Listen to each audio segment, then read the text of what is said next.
Subscribe to Film Companion for your film fix. Hit the bell icon so you never miss an update. I'm quite happy that they're calling her a star kid. So that makes me a big star. I only chose multi-starrer films because those were working for me. And then came a time after 93, 94 where multi-starrers stopped being made. I mean, they just went on to solo heroes and it's like the musical chair is happening and suddenly the music stops and I didn't have a chair to sit on. So I was literally out of work. Chunky, welcome to Film Companion. Thank you, Anupama. Thank you. Finally, you have me on your show. Listen, I was just thinking about that, Chunky. I was thinking that we've probably known each other more than 20 years, right? Absolutely. Because, it's at least 20 years. And I was thinking we've probably never sat down and done an interview. So welcome. Yeah, we've always met at school functions or then award functions. But yes. And finally, when we had to do an interview, it's got to be on a Zoom. Can you imagine? Oh, but Chunky, I have to tell you that in a sense, my career started with your blockbuster Aankhein. Oh my God, 93. 93. So I just joined India Today magazine, and the first piece I wrote for India Today was called, it was on Aankhein because it was such a massive hit. And I talked about this film that, had sort of didn't have massive prospects. Nobody thought it would become such a blockbuster. And at that time, I think it made some 10 crores or something, which was just incredible amount of money. Yeah. You've been in the business now, Chunky, for 33 years. And I was just wondering, in all these years, what have you understood about Bollywood and how it works? I've realized that there is no formula to Bollywood. It's a lot of permutation, combination, a lot of hits and misses. Every film has its own destiny, like a child is born, literally. A film, if Aankhein released then in 93 and became like a blockbuster, maybe if it released last year, it wouldn't have done that well. So it's a time when films come, what the audience is waiting for, and you cannot imitate anyone else. I feel you have to keep writing your own story all the time. You keep running after directors who made successful films thinking they will make one with you. That doesn't normally work. And so I've realized there's no formula. It's just you have to go with the flow. That's what it's taught me, at least. You've seen big highs as a leading man, right? At that time, Aankhein and Tezab and all those films. And then you've seen lows, years where you had no work. What about you, Chunky? What about your sort of way of being enabled you to get through and navigate this kind of, high, low, this kind of uncertain profession? So, these highs and lows taught me one thing, that it is very easy to handle failure. Failure is the easiest thing to handle because no one's looking at you when you fail. No one's bothered about it. You're looking at yourself, right? You're looking at yourself. So you got to only deal with yourself. But success is very, very, very difficult to hold on to. That's what I learned in this whole thing, because I started off, as you know, with a bang. Everything went so well for the first 2-3 years at least. And I just couldn't hold on to it. I mean, maybe wrong choices of films. Maybe I got too greedy about money and just wanting to do films for money, not hearing scripts or anything.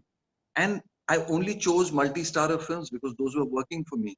And then came a time after 93, 94 where multi-starrers stopped being made. I mean, they just went on to solo heroes and it's like the musical chair is happening and suddenly the music stops and I didn't have a chair to sit on.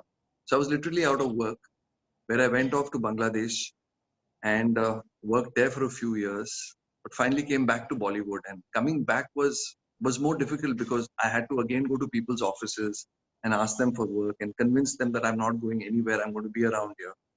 And I had to tell myself, I'm no longer a hero. I'm going to play some great characters now. Really? Did you have that conversation with yourself? Yes, absolutely. I told myself that. I mean, I couldn't keep fooling myself. And then I even married a very beautiful girl called Bhavna, who actually gave me a reality check. And I actually went and I then followed the characters which I never really played in the first innings of my career. And I've always loved characters. I've loved the villain characters. I've loved funny characters. And being a hero in the 80s, you never got a chance to play all that. Yeah. So in a way, I actually got to take a lot of stuff out of me, which I couldn't do then. So there are some pluses and minuses, but no regrets. Uh, I'm around. Very much so. But Santi, it's one thing to handle these highs and lows yourself, but it's another thing to watch your kid go through it, right? Yes, Uh, yes, that is, that's hard. That's really hard. it Uh, is hard. you know, tell me what it's been like for you since Ananya was launched, and especially in the last few months with this sort of just this storm of negativity and trolling. Well, first of all, I'm quite happy that they're calling her a star kid. So that makes me a big star. That's a great way to look at it. Hey, I'm a star.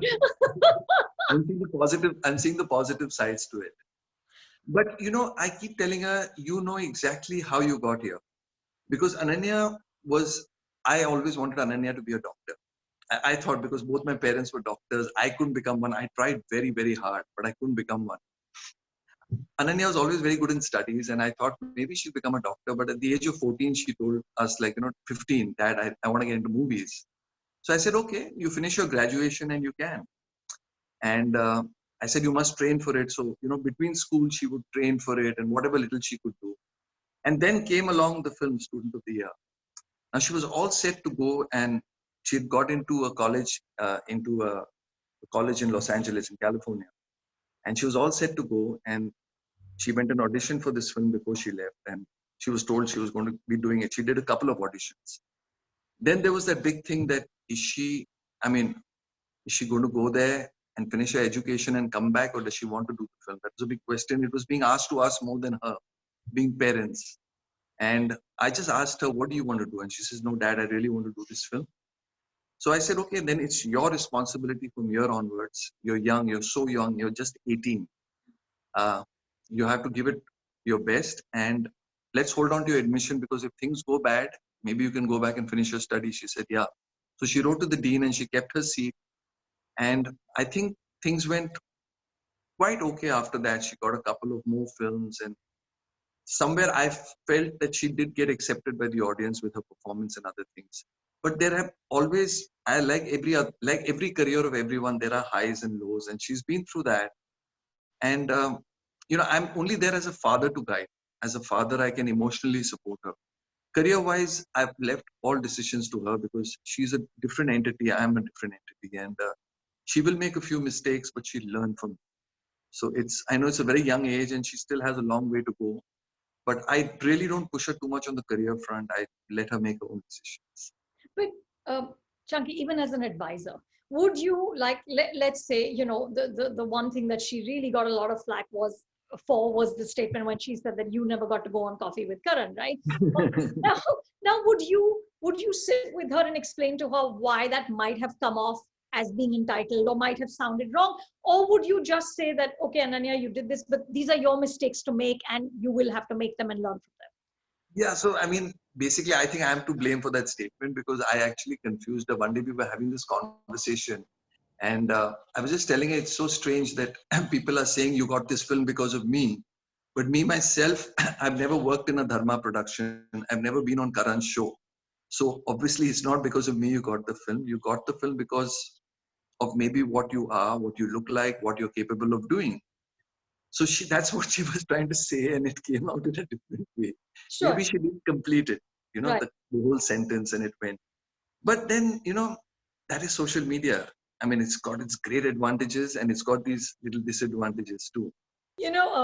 Chunky, one of the things I really admire about you is how you have a very sorted way of looking at your place in life, and you always had a sense of humor about it. I remember meeting you, and I think it was at one of those sports functions only.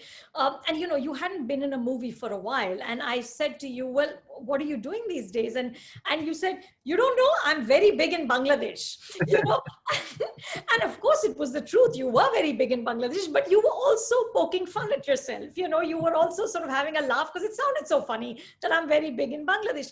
How have you maintained this sense of humor through all these years? So I'll tell you, it's like, okay, let's get back to the beginning. When I came 23, 24, I was 23 when I joined.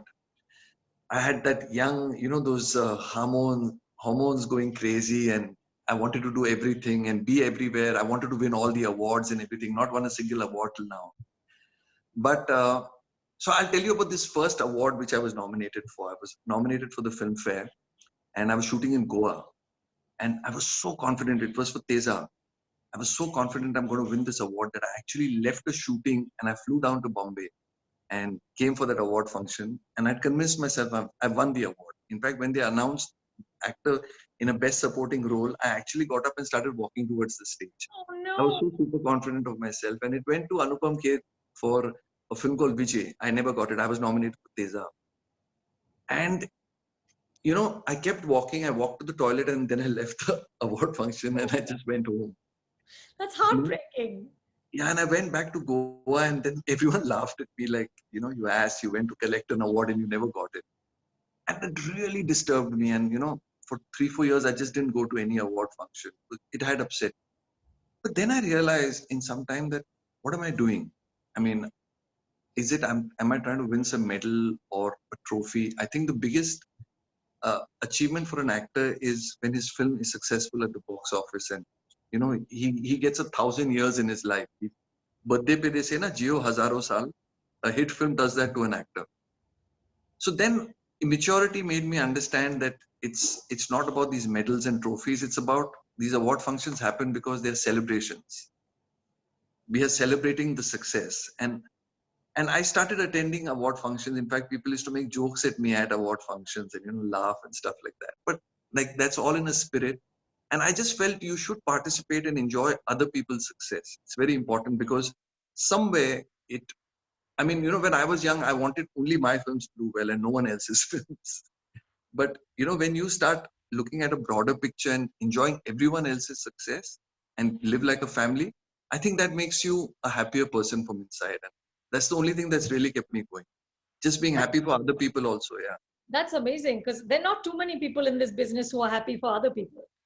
Yes, no, but I get very happy when a film is successful at the box office. Anyone, it could be a Bahubali, it could be Dangal, it could be Munna Bhai MBBS, it could be anything. I mean, it makes me happy. It makes me proud that I'm a part of this fraternity that's doing well, churning in money.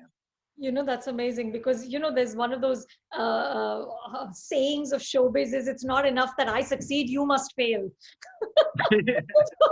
I was like that when I was young. I just wanted no one else to work but my films. Chunky, you were also a big, big party boy, right? I remember those legendary New Year Eve parties at the Panday household, Tell me, all these years you've been such good friends with Shah Rukh, with all the other, massive superstars. But Chunky, you were so close to this level of fame, to this level of sort of success and adulation and money, but it wasn't there for you. How did you never get bitter or resentful about that when you see it from that close, but it's not yours? So it's like there was a Sean Connery film called The Man Who Would Be King. I could call myself that. Yeah, it's strange. I mean, it's like when I arrived in 86, Govinda came, 87, I came, and 88, there was Amir, then there was Salman, there was Shah Rukh, there was Ajay, there was Akshay. I mean, that whole 4-5 years, I think there were so many Bollywood people that arrived. And I just realized at that time, they say when you're not practicing, someone else is getting better. Somehow, when I had started my career, I had a lot of lapses and a lot of things I took for granted that would stay with me, which didn't. And so I really couldn't hold on to that kind of stardom which had already been created. Bad choices, I would say. I just blame myself, no one else for it. But yes, I did see boys, going ahead and faster and better. And it did somewhere, I did feel that like maybe there was something lacking in me that I couldn't catch up with them. But then I kind of started enjoying how well they were doing. I mean, I just started, I mean, as I said, I've enjoyed success of other people. So yeah, I never, including Akshay and I used to be in acting school together. Really? Yeah, so I was like passing out and he was joining in. He was very young, he was 16, 17. And I was like just going out from the Madhumati's classes. So I used to actually train him in some dance steps and stuff like that. So I've seen a lot of boys come and go right till the top. I've seen a lot of boys come and go right at the bottom also. So Yeah. they say, you know, when you're standing in a bus queue, you have 5 people in front of you, but you have 5 people behind you. So Yeah. you got to think of the 5 behind you too. Yeah. Yeah. Absolutely. But tell But me, I always feel that, okay, maybe whatever I achieved, I've achieved. And if there's a lot more I could have done, but maybe I won't be able to do it, but I hope my kids can achieve. You know?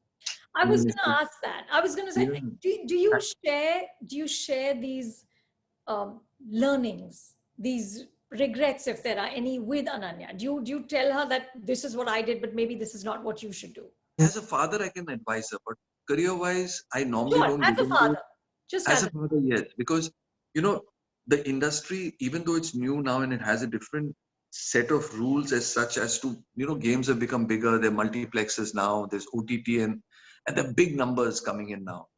But the story formulas, the way it works from inside and everywhere is the same. It's been the same for 30, 40 years. I don't know what people are talking about these new things now, but it's the same. Nothing has really changed about the mechanism, the process of someone becoming an actor, a star, and going forward in the thing. But yes, if I find her slipping, I do try to advise her that, get your act together and do things. But so far she's been a good girl. But I think more for a child, you have to be emotionally a big support for your child. yeah, The rest the child has to decide, but you have, as parents, you have to emotionally be there. yeah. Tell me, is it But true, I, Chunky? I, I don't want to put pressure on her and say like maybe I didn't get this, so you have to do this. Sure, sure, absolutely, yeah. That because that's also negative, in a way.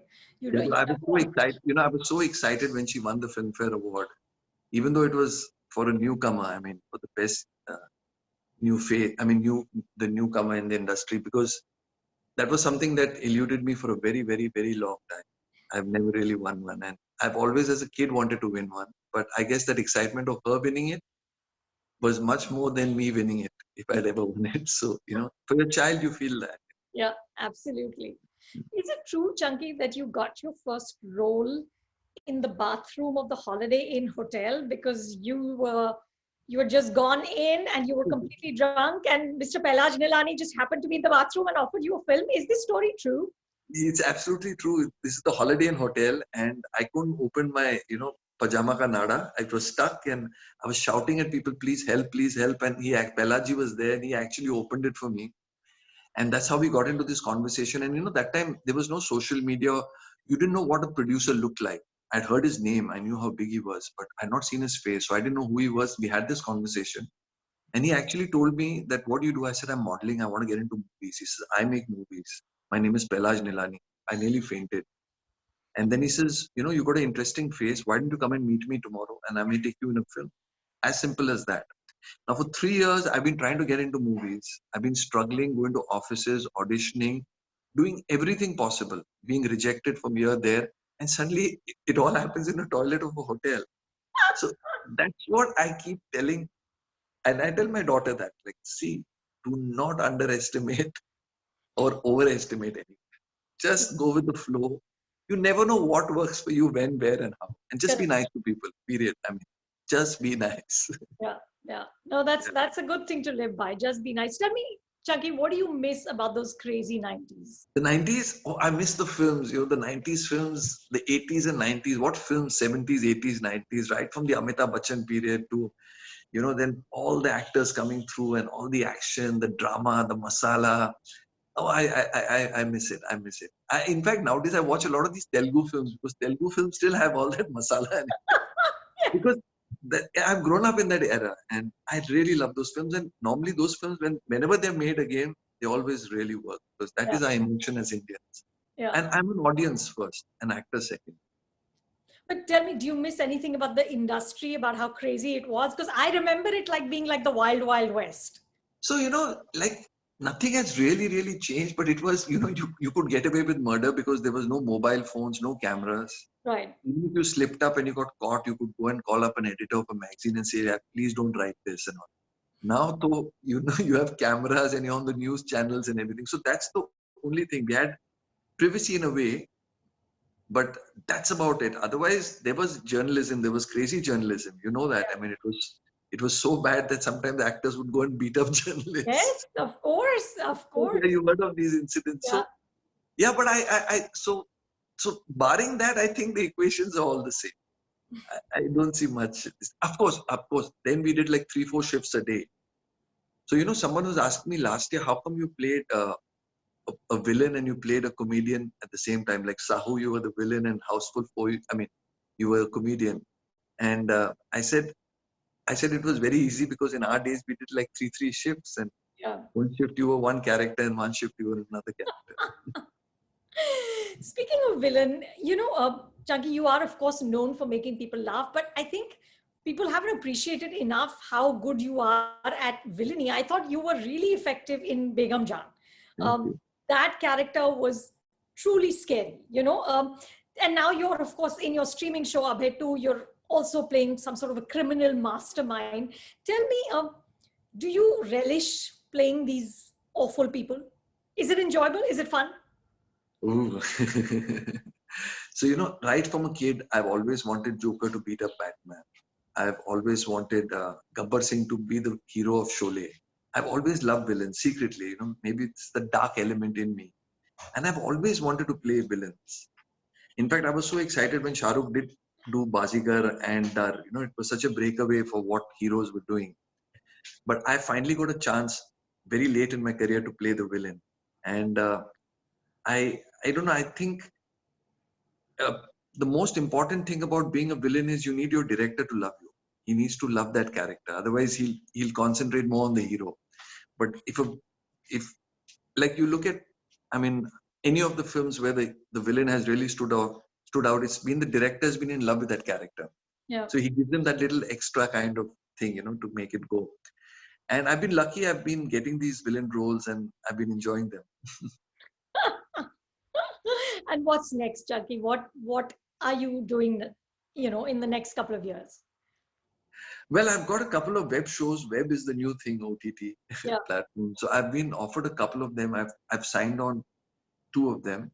Very, very interesting. Again, you'll see me in like totally flipped out roles, something I couldn't imagine myself doing. And then there are a couple of films also. One had already started, and then one is in the process to start. So things are looking nice, and I hope I get to do more and more work. I'm always hungry. And isn't it wonderful, Chunky, to after 33 years to have a flourishing career? I mean, I think we don't often appreciate that enough. We're always looking at but stardom, but wait, but think of the fact that you've been a working actor for 33 years. I think that's something to celebrate. Yes, I'm very grateful to the audience that they've kept me close to their heart, and and the industry for giving me work. And I I yeah, it's actually, to think of it, I am lucky that I'm still around. So my dad always told me that, he says, when you're playing cricket, you can't hit a 6 and a 4 on every ball, but Exactly. you have to make sure you don't get out. Just keep batting. You never know when it comes. You never know. Absolutely. Chunky, thank you so much and all best. Thank you, Anupama. So nice talking to you. Absolutely. Thank you. Hi, I'm Chunky Panday, and if you like this interview, please subscribe to Film Companion.